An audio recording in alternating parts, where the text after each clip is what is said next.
Hi guys, welcome back to a new episode of Finance and Crypto Guide. Today in this video, I'm going to show you how you can log into your Chase Mortgage account. Keep watching the video till the end.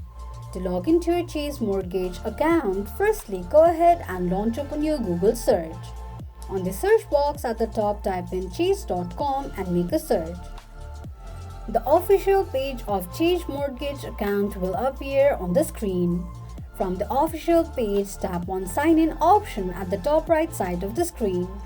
You will end up in the sign in page of Chase Mortgage account. Enter your username and password associated with your Chase account and tap on Sign In. Tick mark on the box that says Remember Me in case if you want your ID to be remembered next time you log in. You can also use token by tick marking on the box that says Use token.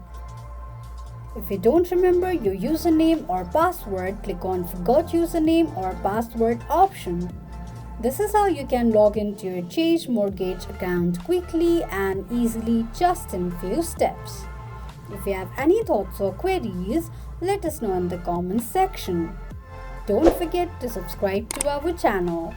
Also press the notification bell icon so that YouTube will notify you whenever we post a new video. I hope this video was helpful to you.